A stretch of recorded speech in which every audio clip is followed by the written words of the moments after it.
What if I told you I didn't win the lottery once, not twice, but 8 times? Without chasing numbers, rituals, or luck, I didn't hope, I didn't wish, I assumed, and reality had no choice but to follow. Most people believe the lottery is pure chance. I once believed that too, until I discovered the law of assumption. What you accept as true, your world must express. This is not fantasy or motivation, it is a law. Today, I'll show you how I aligned my inner state so precisely that winning became natural, inevitable, and repeatable. The moment I stopped trying to win, and instead assumed I was already a winner, everything shifted. The subconscious does not reason, it obeys. When you live from the state of fulfillment, the outer world reorganizes to match that inner certainty. Wanting implies lack. Being implies possession. I no longer said, I hope I win. I moved, thought, and felt as someone for whom winning was normal. Desire fulfilled is the state that manifests, not desire chased. I did not see myself as lucky. I saw myself as inevitably prosperous. The lottery was not the goal, it was the reflection. Change how you identify yourself, and the methods will change automatically. Each night I entered a calm, drowsy state and imagined a single scene implying success. Nothing excessive.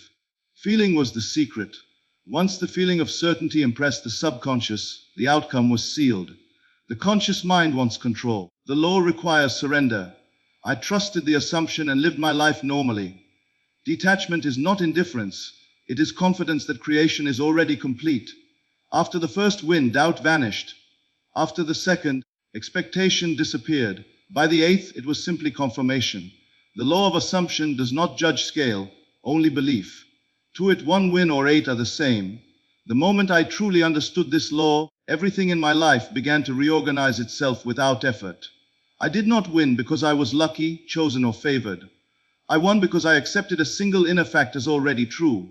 Assumption creates fact, not hope, not desire, not repetition for the sake of repetition, but acceptance.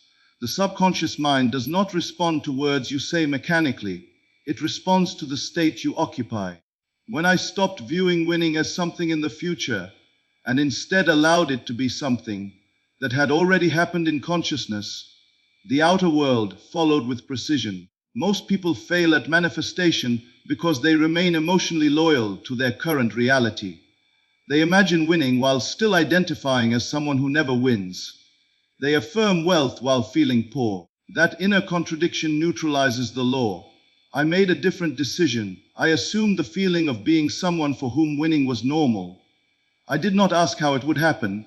I did not look for signs. I did not check circumstances for reassurance. I simply accepted the inner conclusion. This is done. That acceptance was calm, natural, and ordinary. And that is the key. The subconscious accepts what feels natural, not what feels forced. At first, the mind resisted. It whispered logic, statistics, and doubt. But I did not argue with it. I did not fight the old story. I replaced it by repeatedly returning to the same inner position. The feeling of relief you experience after success is already secured. That feeling is subtle but powerful.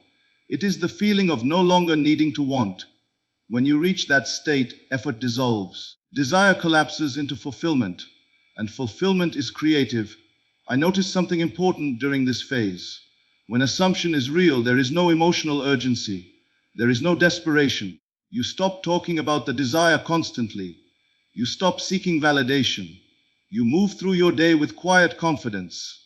That inner stillness is the sign that the seed has been planted successfully. The subconscious has accepted the idea, and from that moment on, the process is automatic. Winning did not come because I visualized longer or affirmed harder. It came because I stopped contradicting my assumption with inner dialogue. I disciplined my inner conversations. When doubt appeared, I did not wrestle with it. I gently returned to the end state. I thought from the wish fulfilled, not of it. There is a profound difference. Thinking of winning keeps it distant. Thinking from winning makes it present. This is where most people misunderstand the law. They believe imagination is about effort. In truth, imagination is about permission. You permit yourself to experience internally what you want to express externally. Once permitted, the law takes over. The world rearranges itself in ways you could never plan consciously. People, timing, numbers, opportunities. Everything aligns without strain. Each time I assumed the state successfully, the result followed naturally. After the first win, fear dissolved. After repeated confirmation, belief was no longer required. It became knowing. And knowing is the strongest creative force available to you. When you know something internally, reality has no alternative but to reflect it. Assumption is not pretending. It is accepting an inner conclusion and remaining loyal to it. The moment you do that, you are no longer waiting for life to change. Life is waiting for you to decide who you are. And once that decision is made internally, the external world must, without exception, comply. The greatest shift happened when I realized that wanting was the very thing keeping my desire out of reach. Wanting assumes absence. It silently declares, I do not have this yet. And whatever state you occupy internally is the state life must continue to mirror. The moment I stopped wanting to win and instead allowed myself to be someone who had already won, the tension disappeared. There was nothing left to chase, nothing to force, nothing to prove. The law responds to identity, not effort. Most people live their entire lives rehearsing desire. They wake up wanting, think about wanting, talk about wanting, and fall asleep wanting. But wanting never materializes results because it is a confession of lack. I had to become honest with myself and see that as long as I was emotionally attached to the idea of hoping, I was reinforcing the very condition I claimed to escape. So I made a deliberate internal decision. I would no longer relate to winning as a future possibility. I related to it as a completed experience. This did not mean pretending or lying to myself. It meant shifting my inner posture. I began asking a different question. How would I think, move, and feel if winning was already part of my life story? The answer was surprisingly simple. I would feel relaxed. I would feel secure. I would feel calm, not excited. Fulfillment does not feel dramatic. It feels normal. So I practiced normalcy. I allowed the sense of completion to replace the thrill of anticipation. When you start being instead of wanting, something subtle but powerful occurs. Your inner dialogue changes. You stop negotiating with reality. You stop making emotional bargains like, if this happens, then I'll feel safe. Instead, safety comes first, and because the subconscious mind operates on states rather than words, it accepted this shift immediately. The subconscious does not care about logic or probability. It accepts whatever you consistently feel to be true. There were moments when old habits tried to resurface. The impulse to check results, to wonder when, to seek reassurance. But each time I noticed that impulse, I recognized it for what it was, a return to wanting. And I gently let it go. I reminded myself that someone who already has does not keep checking. They live, they breathe, they move on. That inner discipline was not stressful. It was freeing. The most liberating part of being instead of wanting is detachment. Detachment is often misunderstood as giving up. In reality, detachment is confidence. It is the quiet certainty that nothing needs to be done, because the decision has already been made at the level that matters. Once I embodied that certainty, life became lighter. I was no longer emotionally invested in outcomes. I trusted the law the same way you trust gravity. You don't hope it works, you expect it to. As this state stabilized, external events began to reflect it effortlessly. Opportunities appeared without strain. Circumstances aligned without planning.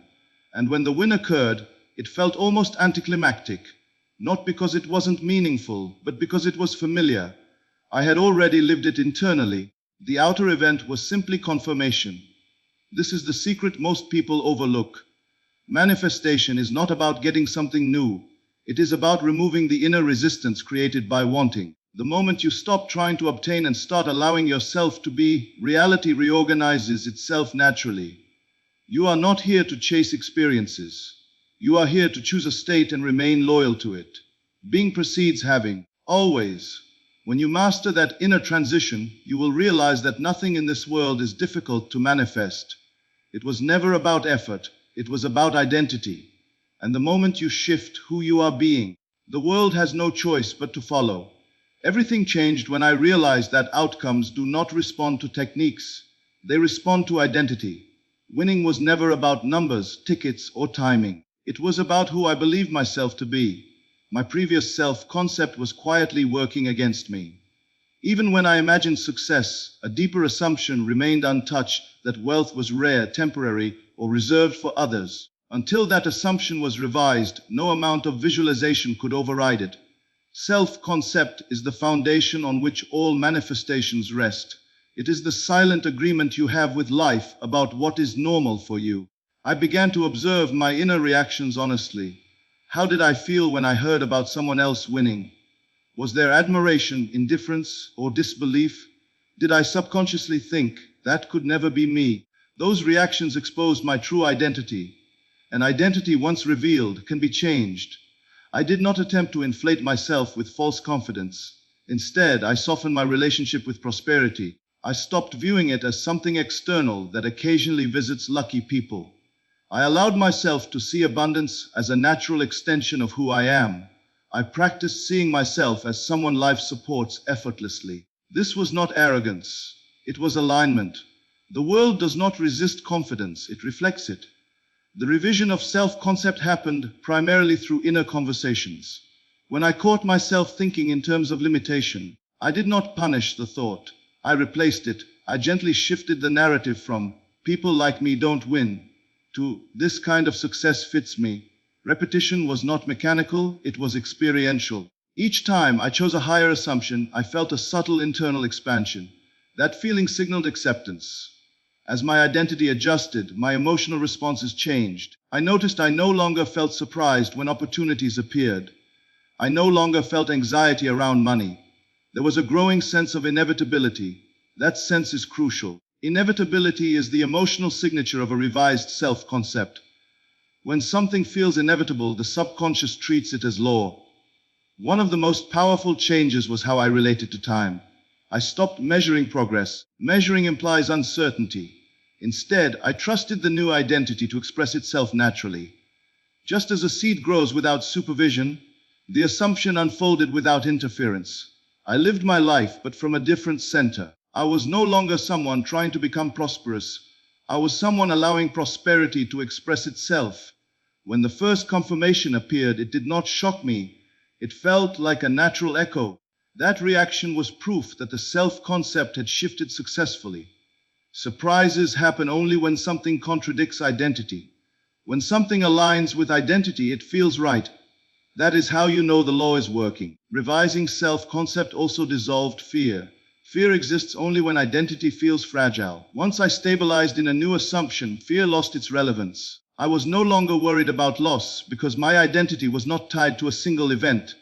I saw myself as a source, not a recipient. That distinction changes everything. This is the level at which the law of assumption operates most powerfully. It is not about forcing reality to give you something. It is about becoming someone for whom that experience is normal. When identity shifts, behavior shifts. When behavior shifts, outcomes follow effortlessly. You do not manifest what you want. You manifest what you believe yourself to be. Change the concept of self, and the world will rearrange itself automatically. Not because you asked, but because it has no other option. What finally anchored everything into certainty was how I used imagination. Not as fantasy, but as a deliberate act of creation. I did not spend hours visualizing elaborate scenes or forcing emotional highs. That approach only exhausts the mind. Instead, I learned to enter a quiet, receptive state where imagination becomes reality's blueprint. This is the state Neville described as akin to sleep, where the conscious mind loosens its grip and the subconscious becomes impressible. I chose one simple imaginal act that implied the wish was already fulfilled. Not a process, not a struggle, not anticipation, completion. It might have been the feeling of relief after checking results and knowing it was done, or the calm satisfaction of telling myself internally, of course. The scene itself was brief, often lasting no more than a few seconds. But it was vivid in feeling, not in detail. Feeling is the language of the subconscious, and clarity of feeling outweighs complexity of imagery every time. I did not repeat the imaginal act out of fear or urgency. I revisited it only to stabilize the state. Each time I entered that drowsy condition, I allowed myself to slip into the feeling of success as though it were a memory rather than a desire. That distinction matters. Memories feel natural. Desires feel strained. The subconscious accepts what feels familiar, not what feels forced. What surprised me most was how little effort was required once the feeling was accepted. There was no emotional fireworks, no dramatic surge, just a deep sense of quiet knowing. That stillness is the signature of a successful, imaginal act. When imagination is aligned, the mind becomes calm. You stop trying to make something happen because internally it already has. I was careful not to overwork the imagination.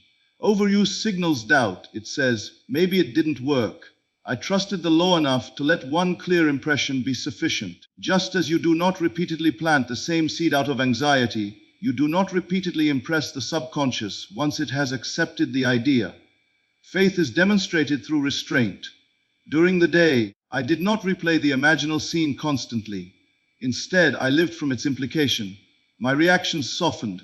My inner conversations changed. I noticed that I no longer reacted emotionally to external circumstances. That neutrality was not indifference, it was stability.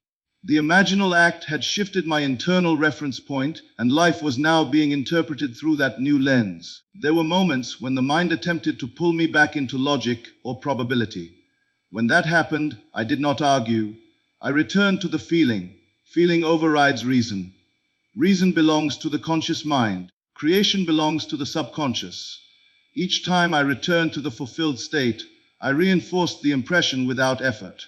What makes imaginal acts powerful is not repetition, but acceptance. The moment the subconscious accepts an imaginal act as fact, it begins to express it externally. The bridge of events forms automatically. You are not meant to foresee it. You are meant to allow it. Trying to predict the how only re-engages the conscious mind and delays expression. When the result finally appeared in the physical world, it felt strangely familiar. That familiarity confirmed that the imaginal act had been successful long before the outer event occurred. The outer world was late, not early. Imagination always precedes experience. This is the creative process in its purest form. You imagine not to escape reality, but to instruct it. You do not imagine harder, you imagine once, correctly. Brief, vivid, and accepted. When imagination is used this way, it becomes law. And once law is set in motion, reality has no choice but to comply. The turning point came when I stopped trying to manage the process and surrendered control of outcomes entirely. Releasing the how and the when was not passive resignation, it was active trust. Most people sabotage their manifestations not because they lack belief, but because they cannot stop interfering. The conscious mind wants to dictate the route, the timing, and the conditions. The law of assumption requires none of that. It requires consent, not control. At first, letting go felt uncomfortable. The mind is conditioned to equate control with safety. It believes that constant monitoring somehow speeds things up. In reality, monitoring signals doubt. Each time you ask, "How will this happen?" you are quietly confessing that you do not believe it already has. Each time you ask, "When will it happen?" you are reinforcing separation. I had to see that these questions were not innocent. They were creative acts in the opposite direction. So I made a clear internal decision. I would no longer seek evidence, timelines, or explanations. I reminded myself that creation is finished in consciousness the moment the assumption is accepted. The external world is simply catching up. That understanding changed my relationship with patience. Patience was no longer waiting, it was confidence. Letting go of the how meant allowing life to surprise me. The ego dislikes surprise because it wants predictability, but manifestation thrives on unseen pathways. The bridge of events rarely looks logical from the starting point. If you could fully predict it, imagination would be unnecessary. I trusted that whatever path unfolded would be the correct one, even if it contradicted reason. Letting go of the when dissolved urgency. Urgency is rooted in fear, fear that it might not happen at all. When I truly accepted the end state, urgency vanished. I no longer felt emotionally charged around time. Days passed normally, life continued, and that normalcy was the sign of alignment. Fulfillment feels ordinary, not dramatic. I noticed that the less I checked, the faster things moved. This was not coincidence. Attention feeds states. When attention is fixed on absence, absence persists. When attention rests in completion, completion expresses. I stopped measuring progress because measurement implies uncertainty. Someone who knows does not measure. Detachment became natural, not forced. I did not detach to make it happen.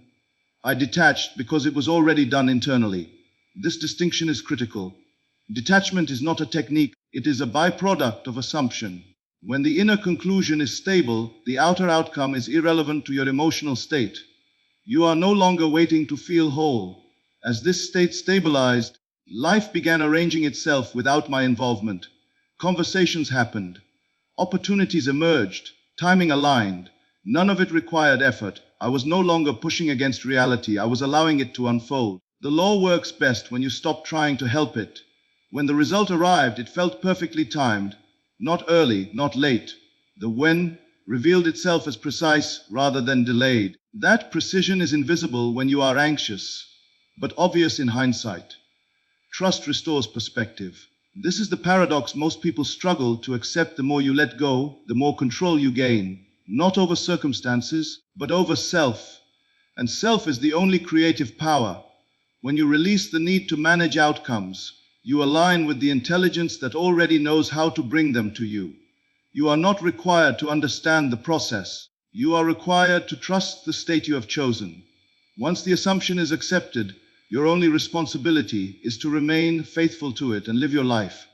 The Lord is the rest, and it never fails when it is no longer resisted. What ultimately happened was that winning stopped feeling extraordinary and started feeling expected. This was not arrogance or entitlement, it was normalization. When a state becomes natural, it no longer produces emotional spikes. It produces calm recognition. By the time the later wins occurred, there was no shock, no disbelief, no rush of adrenaline. There was only a quiet acknowledgement: this fits. That reaction revealed the final shift. Winning was no longer an event in my life, it was a state of being. The first confirmation removed doubt. The second removed hesitation. By the time repetition occurred, belief was no longer necessary. Belief is a bridge for those who are uncertain. Knowing replaces belief entirely. Knowing does not hope. Knowing does not affirm. Knowing simply expects. And expectation, when rooted in identity, is creative power in its purest form. As the state stabilized, I noticed how my emotional reactions to the world had changed. I no longer reacted strongly to money-related news, opportunities, or conversations. There was no envy, no urgency, no fear of missing out. Those emotions belong to someone who feels separate from abundance. I was no longer separate, I was aligned. That alignment created consistency, and consistency is what turns isolated manifestations into a permanent pattern. Winning repeatedly did not require renewed effort because the state no longer required maintenance. The subconscious had accepted it as normal. When something is normal, it does not need reinforcement. You do not affirm that gravity works, you move with certainty. In the same way, I moved through life assuming success would express itself in appropriate ways at appropriate times. This is where many people misunderstand the law. They believe manifestation is about repeating techniques for each desire. In reality, manifestation flows automatically from state. Once the state is established, different expressions emerge without additional work. The lottery was one expression, not the source. Prosperity expresses itself through multiple channels once the internal alignment is complete. I also noticed a profound shift in responsibility. I no longer felt pressure to manifest correctly. There was no fear of doing something wrong. That pressure exists only when identity is unstable. Once the state was integrated, life became cooperative rather than adversarial. Circumstances felt supportive instead of resistant. This natural state also removed emotional attachment to specific outcomes. I no longer needed the win to feel secure or validated. That freedom prevented desperation from re-entering the system. Desperation collapses power. Calm sustains it. Remaining calm was not something I practiced. It was a consequence of identity. What made this stage permanent was understanding that the law does not operate episodically. It does not turn on and off. It is always expressing whatever state you occupy.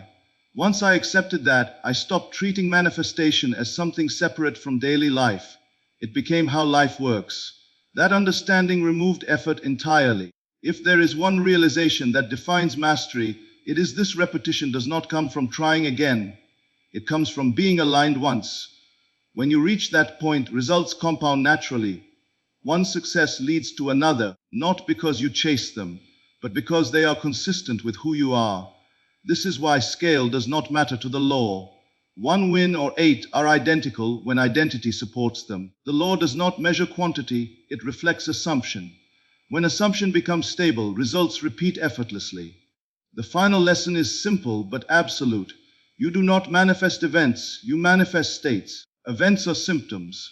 When the state is secured, outcomes follow automatically. And when winning becomes your natural state, reality has no alternative but to reflect it again and again, without strain, effort, or exception.